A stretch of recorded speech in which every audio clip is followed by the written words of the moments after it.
나이가 들수록 시간이 빨리 간답니다. 그것은 사실이랍니다.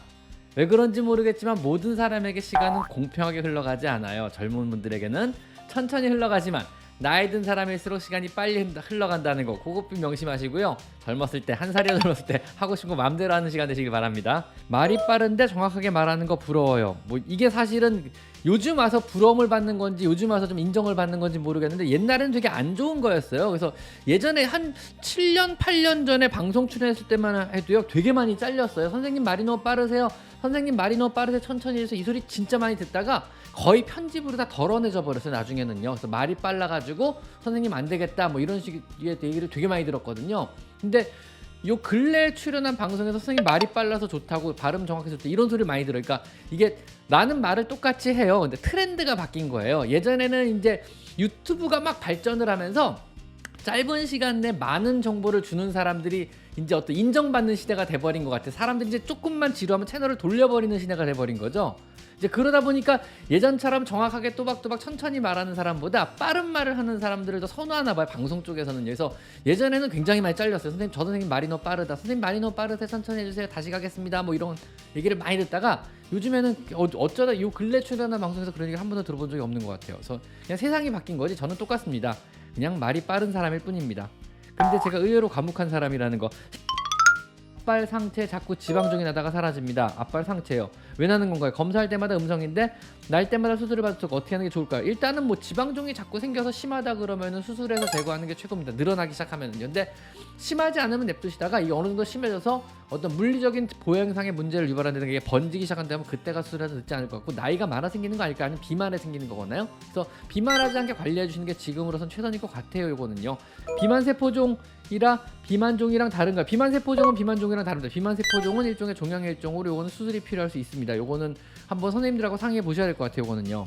1년 6개월 된 우리 첫째가 도통 물을 안 먹어요. 윤쌤 동영상 보고 다 해봤는데 다 실패했어요. 그래서 습식으로 먹이는데 습식 파우치 85g 두 개만으로 음수량이 다 채워지지 않습니다. 왜냐하면 85g이면은요 안에 들어있는 물량은요 대충 계산하면 한 70g 정도 될 70ml가 될 것 같아요. 두 개 먹으면 170, 140ml니까 세 파우치 먹으셔야 될 것 같아요. 그러니까 다른 걸 안 먹는다 그러면요.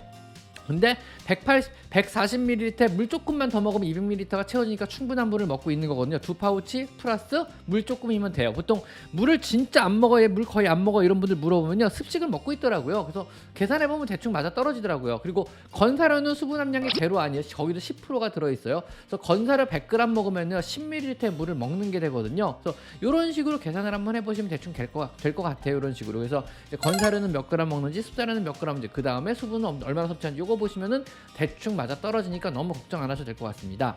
6개월 케토닉인데 관자살 삶아줘도 상관없네요. 상관없을 것 같은데 뭐 간식으로 주는 건 상관없을 거예요. 되게 맛있겠다. 그 초장 찍어 먹으면 술안주로 딱인데 뭐 술은 제가 별로 안 좋아하지만 맥주는 가끔 합니다. 관자살에 초장 찍어 먹으면 맛있지요. 네, 맛있습니다. 저도 괜찮은데 간식과 주식은 구분을 하셔야죠. 조금 적당량은 상관없는데 너무 많이 먹으면은 문제가 되겠죠. 그래서 적당량이 어느 정도 이야기하면요. 간식은 하루 총 필요한 칼로리의 10% 이내만 주실 것을 권장드려요. 그러니까 뭐 한 덩어리, 반 덩어리, 큰 거면 반 덩어리, 작은 거면 한 덩어리 정도면 괜찮지 않을까요? 그 이상은 잘 모르겠습니다. 제가 얼마 전에 사실은 예방 접종에 관련된 영상을 올렸어요. 물론 일부 광고 영상이긴 했는데 근데 되게 이게 만들기 어려웠어요. 왜냐하면 예방접종은 대부분의 수의사들이 약간 타부시하는 내용들이 많아요. 이게 뭐 내용을 보시면 아시겠지만 뭐 되게 논란 많은 부분들이 되게 많거든요. 그래가지고 이게 뭐 1년에 한 번 접종해야 되냐 3년에 한 번 접종해야 되냐 접종하면 부작용이 도대체 어떤 게 있는 거냐 뭐 FIPV 접종은 하는 게 맞냐 안 하는 게 맞냐 뭐 이런 것들이 있어 세계 수의사 대회에서 이미 뭐 여러 가지 이제 가이드라인도 제시해줬고 이런 것들이 이미 다 있거든요. 사실은요. 그래서 거기에 맞춰서 저도 영상을 일단은 이것도 광고로 들어온 거니까 베링거 인계라면서 그래서 한번 만들어 보자고 했는데 이게 되게 어렵더라고요. 그래서 되게 많은 수의사분들한테 자문을 거쳤어요. 적당한 선을 찾으려고요. 그러다 보니까 만들어진 게 이번 영상이었는데 여기 이제 다른 건 다 괜찮아요. 제가 보기에도 굉장히 이번에 가이드라인 그러니까 한국식 가이드라인이 되겠죠. 잘 만들어졌어요. 적당. 왜냐면 교수님들한테도 되게 많이 제가 자문을 구한 거거든요. 그래서 제가 보기에도 이 정도면 많은 분들의 궁금증도 해소하고 올바른 예방접종 방법에 대해서 좋은 안내문이 되겠다 싶어서 굉장히 신중하게 만든 영상인데 딱 하나 걸리는 게 생긴 거죠.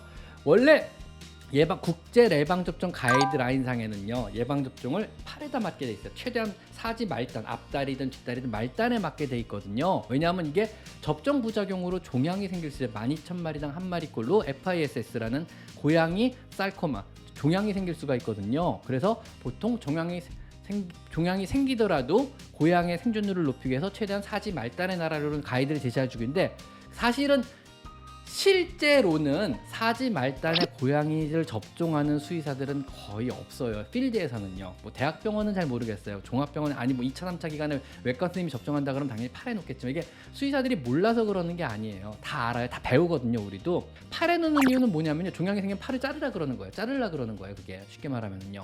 근데 종양이 생기면 팔을 잘라버리면은 종양이 더 번지지가 않으니까 그것 때문에 그러는 건데, 작아도 팔은 제거가 안 돼. 정말 잘라야 돼. 왜냐면 여기는 당길 살이 없잖아요. 종양이 생겼어. 이 종양만 제거하고 싶어요. 팔을 자르기 싫어요. 근데 그게 잘 안 돼요. 팔에 딱 생기면은요. 왜냐면 당길 피부도 없고 잘라내고 나서 어떻게 만들어질 근육 자체가 너무 적은 거예요. 팔은요. 그러니까 어깨에다 놓으면은 그나마 어깨 완전 제거는 힘들겠지만 일부 제거해서 얘의 어떤 삶의 질을 유지시키면서 어느 정도 더 살게 할 수는 있거든요. 이것 자체의 옵션이 없어지는 거죠. 그래서 실제로는 팔에다 굳이 주사를 놓는다는 거는 주인 입장에서도 팔에다 달라면은 나중에 종양이 생기면 얘 팔을 자르는데 동의를 하게 되는 거고, 우리 수의사 입장에서 그렇게 되는 건데, 사실은 그게 되게 힘들어요. 수의사 입장에서도 그런 결정을 내리기가 힘들고요. 그다음 받아들이는 주인 입장에서 그런 결정이 되게 힘든 거죠. 그래서 원칙은 원칙일 뿐이지 않나가 조심스러운 소견이에요. 그래서 이건 우리나라뿐만 아니에요. 전 세계 대부분 많은 수의사들이 아직도 어깨에다 주사 놓는 걸 선호하는 게 그 이유 때문에 그래요. 몰라서 그러는 게 아니고요. 근데 이제 임상하는 일반 필드 수의사를 보면은요, 우리는 병만 볼 수가 없거든요. 그 암이라는, 아니면 피부병이라는, 아니면 다른 병이라는 그 병만 보지 않고 그 뒤에 고양이나 강아지를 봐야 돼요. 이 아이의 어떤 삶의 질, 앞으로 남은 자녀 생존 기간이 얼마가 될까, 얘가 앞으로 얼마를 더 살 수 있을까, 남은 기간 동안 얘가 삶의 질을 얼마 유지할 수 있을까, 그 다음에 더 나아가서 저 같은 완전 로컬이라 그러면은요, 그 뒤에 앉아 있는 어떤 집사분들, 보호자분들까지 봐야 돼요. 이분들이 얘를 어떻게 케어해 줄 수 있을까, 얼마나 더 관리할 수 있을까, 이분들이 앞으로 얘를 얼마나 같이 더 좋은 기억을 가질 수 있을까, 이런 것까지 고려를 많이 해봐야 되거든요. 그래서 제가 내린 결론은 굳이 사지 말단에 주사를 놔야 합니다. 요 가이드라인 부분은 저는 제거하고 그냥 얘기를 한 거예요. 제가요. 한쪽 다리를 다쳐서 왔는데 피부가 계속 아물지 않아서 여러 가지 치료를 받는 중에 다른 곳에 다 건강한 다리 상처가 안 나면서 1년 넘게 열린 상태예요.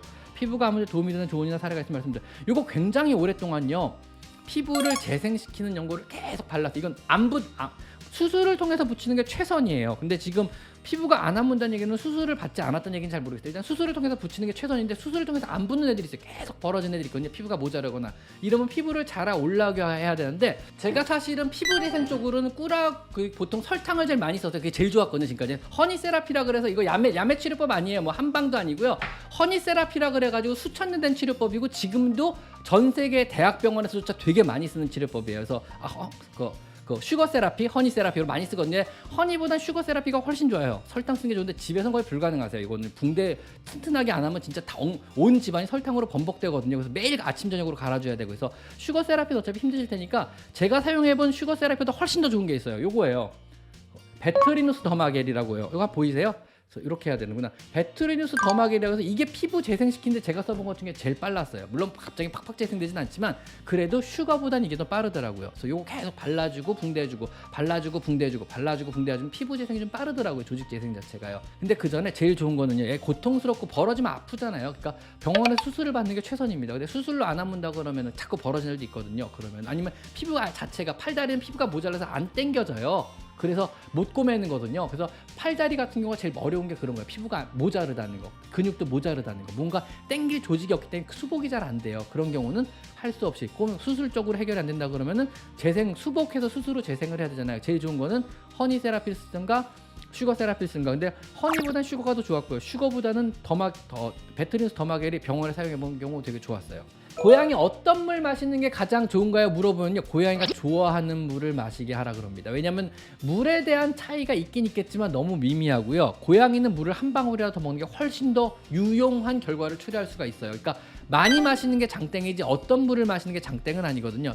차 종류만 피해주세요. 보리차라든가 녹차라든가 홍차라든가 이런 것만 피해주시고, 왜냐면 거기 인여제 성분이 들어있어서 오히려 탈수를 유발해요. 별로 안 좋고, 일반 물은 수돗물을 주셔도 되고 정수기물을 주셔도 되고, 그것도 뭐 중공상업 방식의 정수기물을 주셔도 되고 역삼척 방식의 정수기물을 주셔도 되고, 미네랄이 들어간 미네랄 워터를 주셔도 상관없습니다. 물만 많이 먹게 해주시는데, 단 석회수 함량이 높게 포함된 뭐 유럽 계통이나 미국 미국의 중부 지역이나 유럽에 살고 계시다 그러면은요, 수돗물은 절대 주지 마세요. 정수물만 주셔야 됩니다. 우리나라는 상관없습니다. 우리나라는 수돗물을 주시던 뭐 석수를 주시던 뭐 하루 뭐 미네랄 워터를 주시던 전혀 상관, 아무 물이나 다 주셔야 돼요. 우리나라하고 일본은 전 세계에서 가장 물의 수질이 좋은 나라예요. 우리나라하고 일본이 전 세계에서 가장 축복받은 나라에 들어가요. 우리나라하고 일본이요. 나머지 대부분의 나라는요, 그 나라의 일부분은 괜찮겠지만 많은 부분들이 석회질이 굉장히 많이 포함된 물이 나와요. 어쩔 수가 없이. 근데 이제 그것도 이제 뭐 반대급부가 있긴 한데, 그런 땅이 좀 비옥해가지고, 토지 자체가 좀 비옥해가지고 막 작물들도 잘 자라고 막 되게 풍요롭고 기름도 나오고 이래요 사실은요. 그래서 어떻게 보면 좋은 건지 나쁜 건지 모르겠어요. 근데 이제 되게 막 척박한 환경인 일본이나 우리나라는요, 수질 하나만큼은 끝내줘요. 막 아마 지질이 오래서 그렇지 않나 조심스럽게 예측을 합니다. 수질은 끝내주기 때문에 수돗물 먹여도 상관없습니다. 괜찮아요. 하루만 묵혀서 그냥 수돗물 주셔도 돼요. 대신 좋아하는 물을 주세요. 뭐 어항물 좋아하면 어항물 주세요. 괜찮습니다. 그냥 수돗물 좋아하면 수돗물 주세요. 그 다음에 생수 좋아하면 생수 주시고, 정수물 좋아하면 정수물 주세요. 어떤 물을 좋아하는지 물값 배테리아를 쫙 종류별로 쫙 똑같은 그릇에 물을 쫙 깔아 두시고, 뭘 좋아하는지 보시고, 어떤 온도의 물을 좋아하시는지 보시고, 변기물 좋아하면 변기물 주세요. 뭐 열심히 내리면 되겠죠. 할 수 없죠 뭐. 어느 순간에 질병을 치료하다가 보니까 어느 순간에 강아지 고양이가 보이기 시작했고, 강아지 고양이를 보다 보니까 어느 순간에 그 뒤에 앉는 어떤 주인분들, 보호자분들이 보이기 시작한 거고, 이제 이들을 위해서도 내가 무언가 그동안 했던 말들을 한번 좀 다시 해주고 싶다, 어디선가 좀 하고 싶다, 그런 걸로 인해 가지고 뭐 하고 싶다고 해서 만든 채널이 이 채널이 된 거예요. 그래서 실제로는 강아지 얘기라고 고양이 얘기를 제가 항상 하고 있지만, 실제로 그 뒤에는, 그 너머에 여러분들을 위해서 하는 말들이 대부분이 많아요. 사실은 그래가지고 제 채널을 보면은요, 그래서 그런 걸 좋아서 오시는 분도 의외로 되게 많았고요. 사실은요. 물론 뭐 강아지 고양이에 대한 전문적인 내용들은 많이 부족할 수 있어요. 다른 수의사님들에 비해서는요. 그래도 저는 뭐 그런 것보다는 결국은 얘를 키우는, 그러니까 내가 하고 싶은 말이 어떻게 전달할지 모르겠지만, 여러분은 뭘 잘못하고 있어요. 이걸 잘해주셔야 돼요. 여러분 이거 잘못 키우시는 거야. 이걸 잘못, 이런 게 아니고요. 여러분 진짜 잘하고 있어요. 이것만 조금만 더 해보세요. 여러분 진짜 잘하고 있어요. 난 이렇게까지 여러분 잘할 줄 몰랐어요. 이런 말이 제가 하고 싶은 거예요. 근데 너무 잘하고 있는 것 같아요. 너무 좀 과한 것 같아요. 요거 좀 낮춰보고 조금 더 같이 시간을 보내보는 건 어떨까요? 진짜 잘하고 있는데요. 그래도 조금 더 힘 좀 푸시고 조금 더 같이 즐거운 시간을 한번 가져보세요. 충분하게 잘하고 이미 있어요. 괜찮아. 이런 말씀을 드리고 싶은 거예요. 저는요. 여러분들한테. 여러분이 못하고 있는 걸 말하고 싶은 게 아니고요. 실제로 대부분 너무 잘하고 계시거든요. 근데 혹시나 놓치는 게 있다고 그런 걸 말씀드리는 거죠. 제가요. 그래서 여러분 대부분은 너무너무 잘하고 계세요. 그리고 너무너무 막 자신을 희생하면서까지 잘하고 계신데, 그러지까지 마시라는 말씀 드린 거예요. 고양이들이 원하는 방법파가 아니에요. 그거는요. 고양이는 여러분의 행복을 바래요. 왜냐하면 여러분의 불안감, 여러분의 스트레스는 고양이한테 그대로 전달되고요. 그 스트레스는 고양이한테, 그 불안감은요, 고양이한테 결국 스트레스 적용해서 질병을 유발할 수 있거든요.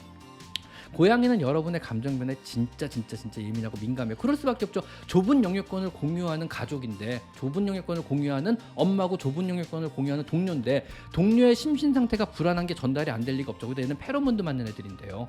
굉장히 불안하고 무서울 수밖에 없죠. 그래서 여러분이 행복하고 항상 즐겁고 걱정을 안 하셔야만 고양이들도 행복할 수 있는 거예요. 항상 고양이와 함께 그냥 즐거운 시간을 하루하루 보내는데 포커스를 맞추고, 어떻게 하면 조금 더 오래 얘랑 내가 즐거운 시간을 보낼 수 있을까, 요거를 생각하셔야죠.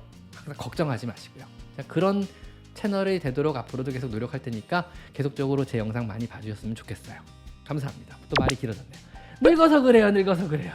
또 늙어서 그래요. 왜 이렇게 늙었지? 거기다가 제가 이제 전에도 몇 번 말씀드렸는데, 갱년기인가 봐 이렇게 눈물이 늘었죠? 드라마 보다가 운다니까요 진짜로. 아이씨, 갱년 큰일 났어요. 나이 드니까 이제 갱년기가 왔는지 드라마 보고도 울고 큰일 났어요 진짜. 구독자 이벤트 시작했습니다. 그래서 지금 다른 건 특별한 거 없고요. 그냥 여러분 사실 주소하고 이름, 성함, 연락처 받아가지고요, 추첨해서 선물 나눠드린다는 간단한 구독자 이벤트고요. 구체적인 제품 리스트는 다시 한번 리스트업을 해드리도록 하겠습니다. 그래서 받아가지고 랜덤 박스, 일일이 우리가 못해요. 그래서 랜덤 박스로 대충 구성해서 50분 추첨해서 보내드리고, 20분은 20분 정도는 18일날 다음 주 라방 때 현장 추첨을 해가지고 보내드리는 걸로 이렇게 일단 계획을 잡았습니다. 그래서 연말 구독자 이벤트를 합니다. 그래서 많은, 특히 이제 패스룸 대표님도 도와주시고, 퓨리나에서도 도와주시고, 그 다음에 세바코리아, 세바코리아라고 이제 뭐지 펠리웨이 수입하는 데죠. 거기서도 도와주셨거든요. 그래서 많은 분들이 도와주셔가지고 저희가 이벤트라니까 그렇게 알고 계시면 될 것 같습니다. 그리고 패스룸에서 사실은 모래도 5개인가 보내주셨는데 모래는 되게 난색을 표하시더라고요. 보내주는 데가 이제 제 소속사거든요. 소속사라 제 대행사죠. 제 대행사인데 샌드박스라는 대행사인데 모래가 무거워서 택배가 너무 힘들겠대. 포장도 너무 힘들겠대요. 박스가 다 찢어지고 막 이러나 봐요. 그래서 모래 5개는 그냥 제가 잘 쓰도록 하겠습니다. 패스룸 대표님 감사합니다. 여러분 양해를 구하겠습니다. 모래는 무거워서 택배가 힘들어가지고 모래 5개는 제가 개인적으로 잘 유용하도록 하겠습니다. 죄송합니다. 이실직고합니다. 모래 5개 제가 빼돌렸습니다. 그것만 양해를 부탁드립니다. 일단 택배가 너무 힘들대요. 그래서 모래 5개는 제가 쓰는 걸로 하겠습니다. 죄송합니다. 패스룸 대표님께도 양해를 구합니다.